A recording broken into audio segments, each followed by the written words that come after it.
Hello दोस्तों, जैसे कि आप जानते हैं कि हम जी रहे हैं 2024 में। तो आज के समय में दुनिया में एक से बढ़कर एक अमीर शख्स है। जैसे कि एक से बढ़कर एक अमीर शख्स है। जैसे आप जानते हैं कि इस समय जो दुनिया का सबसे अमीर और सबसे ज़्यादा रिच जो इंसान चल रहा है वो चल रहा है एलोन मस्क, और कभी कभी जेफ बेजोस आ जाते हैं। लेकिन गाइस, आज की इस वीडियो में हम आपको एक ऐसे इंसान के बारे में बताने वाले हैं जो एक शहर का ही नहीं, एक राज्य का ही नहीं, बल्कि पूरी दुनिया का सबसे ज़्यादा अमीर इंसान रह चुका है। गाइस, वो इतना ज़्यादा अमीर है कि उसके सामने बड़े बड़े बिलियनियर्स और बड़े बड़े अरबपति जैसे कि जेफ बेजोस और एलोन मस्क जैसे बड़े बड़े लोग उसके सामने पानी भरते हैं। पानी भरना, मजदूरी कर रहा।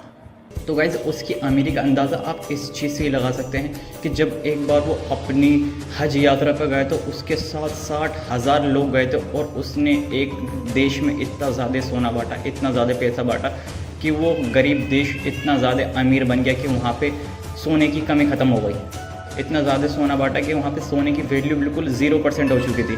तो गाइज़, आज के इस वीडियो में हम आपको बताने वाले हैं विश्व के सबसे ज़्यादा अमीर, सबसे ज़्यादा प्रसिद्ध और सबसे ज़्यादा प्रभावशाली राजा के बारे में, जिनका नाम है मंसा मूसा। एलन मस्क और अमेज़न के मालिक जेफ बेजोस दोनों से ज़्यादा संपत्ति का मालिक था। उसका नाम है मंसा मूसा। वाला था, एक साम्राज्य का राजा था और उसके पास दुनिया की सबसे कीमती धातु की खदान थी। सबसे अमीर आदमी का परिचय मनी मैगजीन में कुछ इन्हीं लफ्जों के साथ शुरू होता है। मंसा मूसा प्रथम के बारे में हिस्ट्री कैन मंसा मूसा 80 ईस्वी में अफ्रीका की किसी अनजान जगह पर पैदा हुआ था मंसा मूसा। माली का राजा मूसा के प्रथम tech entrepreneur in history. You may assume a modern billionaire like Bill Gates, Mark Zuckerberg, Jeff Bezos or Elon आज हम Musk. बात कर रहे हैं मंसा मूसा की।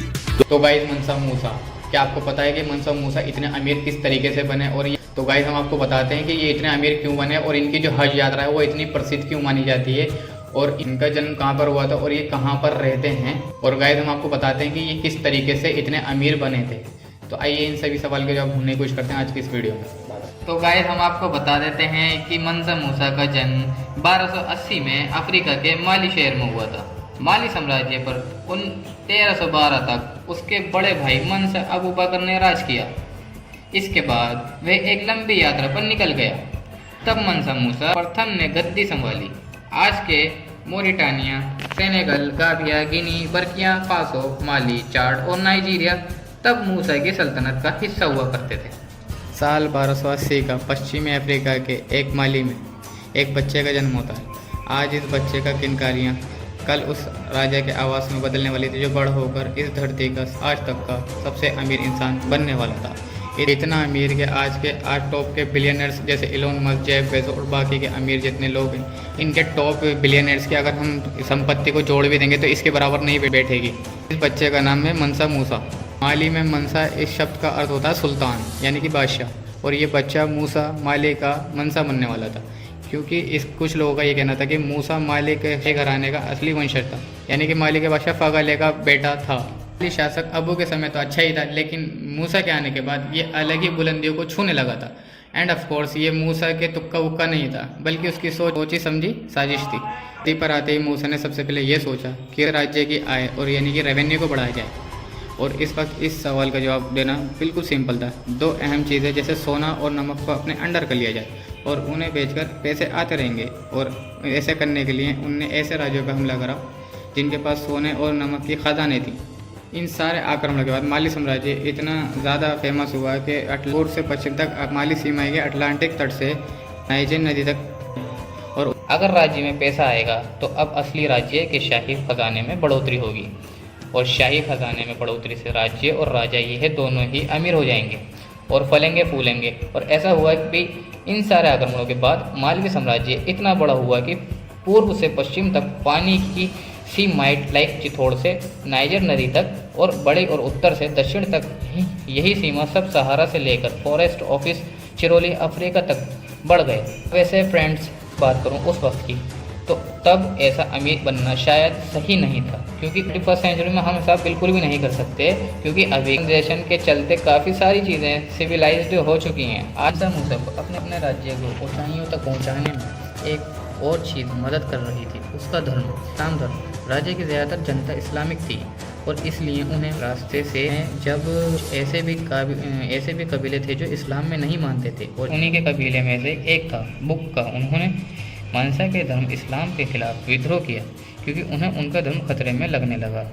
लेकिन मनसा की इतनी विशाल सेना के सामने वे थोड़े ही न ठहरने वाले थे और ऐसा हुआ भी। मनसा मूसा ने अपनी सेना की मदद से इस विद्रोह पर काबू कर लिया।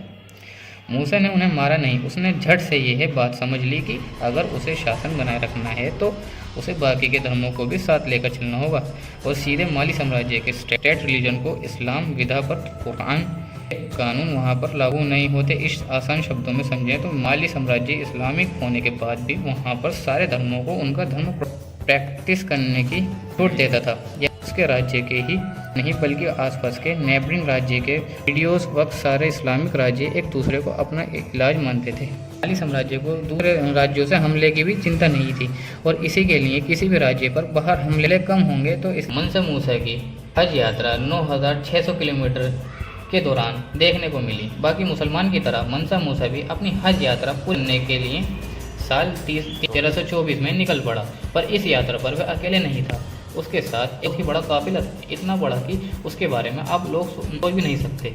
वे करना चाहोगे कि कितने लोग साथ होंगे? 5000, 10,000? वह 60,000 लोगों का काफिला था, इनसे 12,000 तो सिर्फ मुसलमान ही थे जिनका काम था सोने से भरे ब्रशों को उठाना। इसके अलावा 80 ऊँट जिनके पीठ पर सोने के पाउडर से भरे बक्से लगे हुए थे।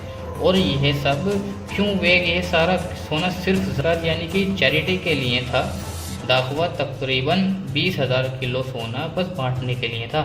जैसे से मूसा आगे बढ़ता गया वह सोना उन जगहों पर सामने आए ज़रूरतमंदों के बीच बांटता गया।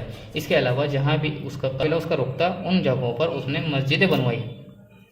इनफैक्ट सफ़र के दौरान मूसा की दूसरी बीवी को एक जगह पर रेगिस्तान धूल से थोड़ी परेशानी हो गई थी।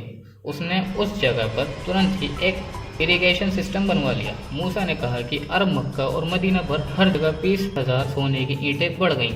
अब माइंड यू, आज तक बहुत सारे राजाओं ने दान दिए, लेकिन इसमें कितना बड़ा दान दिया, ये बात इस बात से अंदाज़ा लगा सकते हैं कि इसके सरकार की वजह से पूरे मिडल ईस्ट और अफ्रीका में हाइपर इन्फ्लेक्शन आ गया था। इतना बड़ा इन्फ्लेक्शन, इस सोने पर भाव एक ही झटके में गिर गया।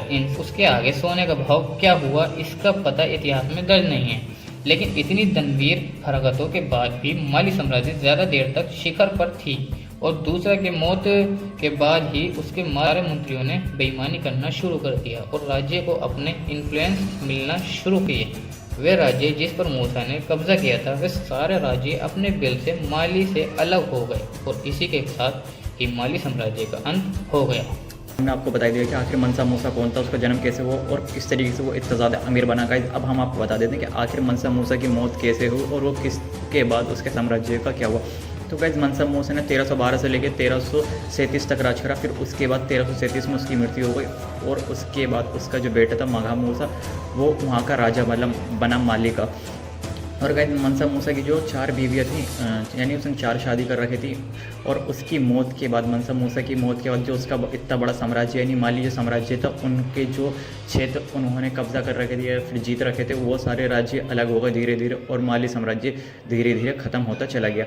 और गाइस हम आपको बता देते हैं उसकी जो नेटवर्क यानी उसके जो पैसे थे आज के उस समय में $400 बिलियन से भी ज़्यादा थे, $400 बिलियन से भी ज़्यादा, जो जिसका अंदाज़ा आज के समय में तो लगाया भी नहीं जा सकता। गाइस हमने अपनी वीडियो में आपको सब कुछ बता दिया मनसा मूसा के बारे में। अगर वीडियो अच्छी लगी तो वीडियो को लाइक करें, चैनल को सब्सक्राइब करें।